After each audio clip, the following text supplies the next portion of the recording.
Blue Underground re-releases a film they've put out previously on Blu-ray in a new 4K plus Blu-ray edition of Bob Clark's 1974 mega creeper Deathdream, aka Dead of Night. This is a film I've seen before. It's a film I never really liked that much until I watched it on this edition. So this is a 4K UHD HDR edition on Blu-ray plus a regular Blu-ray disc. So as I always say, if you have the 4K, cool, it's on 4K.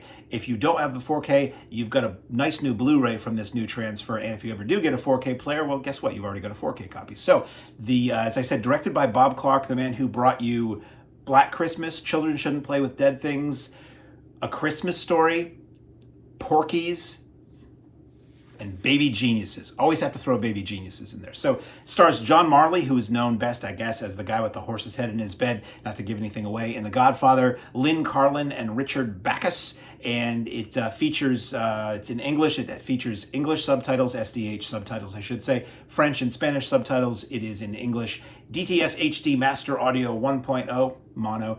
The on-screen title is Dead of Night, which is how this has been seen various ways. And basically the film goes a little something like this.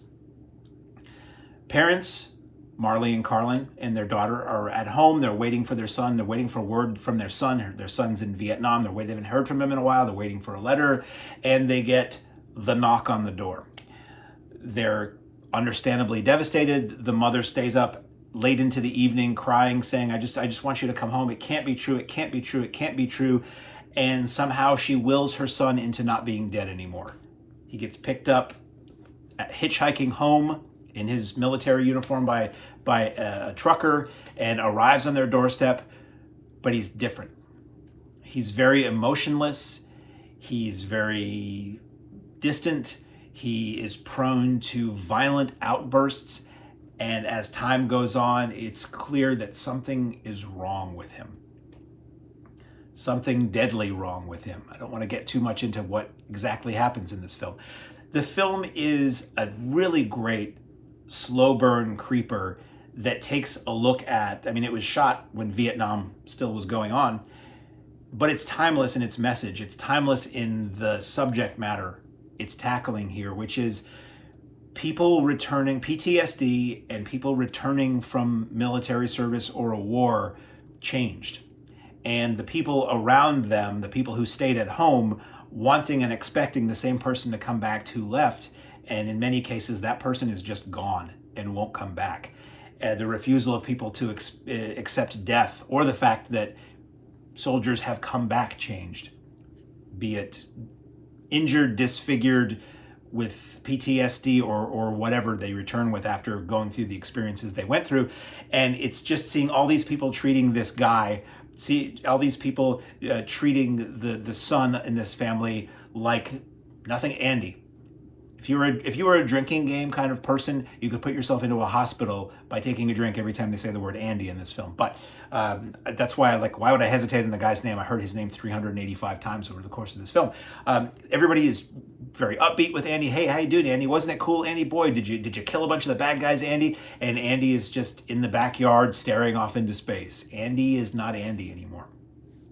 There's a great scene in this film that takes place at a drive-in. Me being a drive-in guy, me helping to run a drive-in. I love drive-ins. So if you want to see a 1974 drive-in, it's the 41 Drive-In Theater. This was shot in Florida, so somewhere in Florida. And you get to see the outside of the drive-in, the inside of the drive-in. And there's a poster for Children Shouldn't Play with Dead Things in the snack bar at one point, which I thought was kind of funny. Little self-advertising on the part of Bob Clark. It's warm here. The AC's off, so... self-advertising on the part of Bob Clark and Alan Orbensby, who's in this briefly and wrote the screenplay and did the makeup for the film, and also had worked with Bob Clark on Deranged or would go on to do Deranged, and worked with him on Children Shouldn't Play with Dead Things. And it also features Jeff Gillen, who played in Children Shouldn't Play with Dead Things, but was also the Santa Claus in A Christmas Story, which is always just bizarre every time I realize that's the case. The 4K looks great. It makes it even clearer, unfortunately, how occasionally the focus is just a little off in some shots, where the person in the foreground is a little bit soft and that thing behind them is razor sharp. I always feel bad when that happens to a filmmaker, especially if, there was no way for them to fix it and they're stuck with it on the big screen. But otherwise, it just lets you focus on everything that much better. It looks beautiful, and great job on the transfer on this. So there are extras on the 4K and on the Blu-ray. So if you pop in the 4K, you get a commentary, vintage because he's no longer with us, commentary by Bob Clark, commentary by the writer makeup artist Alan Ormsby, and a commentary, which I think those two are, this may say on the case, those two, yes, are archival features. There's a new commentary by Troy Howarth and Nathaniel Thompson, who are film historians who are always great. They have a little bit more up-to-date info. It's so funny. Side note, so many people get upset online when they say, somebody's going to remake blah, blah, or so-and-so is going to star in whatever, or so-and-so wants to make a fill in the blank. I always say, that's not, until you see a trailer for something, I don't believe it's real. Like, whatever. You can say whatever is going to happen or might happen. There's a lot of talk that becomes news. There's a lot of meetings that yield things that become news that are not true. And I say all that to say, throughout the commentary with Bob Clark, he talks about remaking different movies and the next movie he's going to make and all this stuff that just never happened. So it's just funny to get like a decade or more on these commentaries where like, oh yeah, we're going to remake Children Shouldn't Play with Dead Things and it's going to be about this. Well, didn't happen. So those commentaries and the original trailer are on the 4K. The Blu-ray has those same extras, and these extras basically span from 2004 to recent times because Blue Underground has released this on DVD and on Blu-ray and now on 4K. And what I love about any company, let alone Blue Underground, is that they take, when any company does this, they take all the previous editions extras and they take them along for the ride. So if you have the previous ones and you want to keep all the extras, you don't have to retain your old editions. You can just keep it all on the new one. So you get new featurettes, or not new, not on the 4K, but on the Blu-ray. Featurettes. A Recollection with star Anya Liffey and writer makeup star artist Alan Ormsby. Anya Ormsby when they made this film, so they were formerly married. It's a half hour, very interesting. It's a former couple reflecting on their work together with rare footage from like student films and other early works that they had done, and that's really cool. Notes for a Homecoming, an interview with composer Carl Zitterer, that's 19 minutes. Flying Down to Brooksville, it's an interview with production manager John Bud Cardos, that's 5 minutes. Tom Savini, the early years, I forgot to mention Tom Savini was one of his earliest gigs was working as an assistant to Alan Ormsby on this film. So Tom Savini, the early years, is 10 minutes.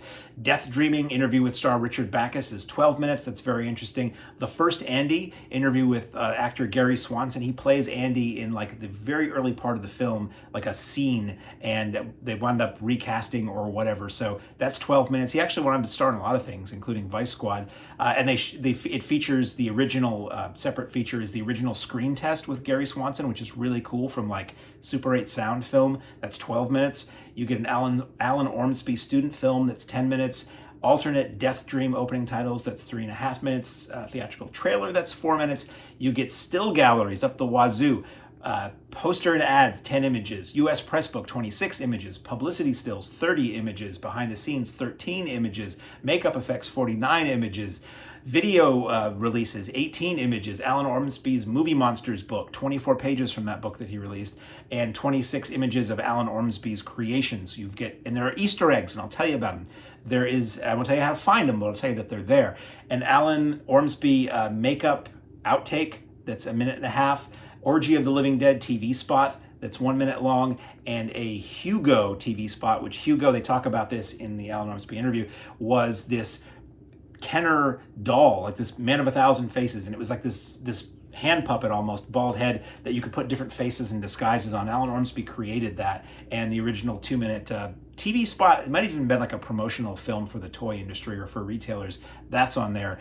And boy, is this a good release. I can show you what this looks like, focus be damned. You have the cover there, really nice artwork. I think that's probably the Italian poster, slipcase there. Slipcase slips to reveal the very same artwork. Cracker open, and you get the 2 discs, one the Blu-ray and the 4K. So this is an outstanding set. As I said, this is a film that I always thought was a little dull in the past, and maybe it was the conditions under which I saw it in the past, or maybe I don't know if it's because it's looking better than ever. I don't know what it is. I just focused on it and realized this is a tremendously good horror movie. It's a smart horror movie, and it's a horror movie whose text and subtext is as relevant today as it ever was. So thank you to Blue Underground and Bill Lustig for continuing to make this available now on 4K plus Blu-ray.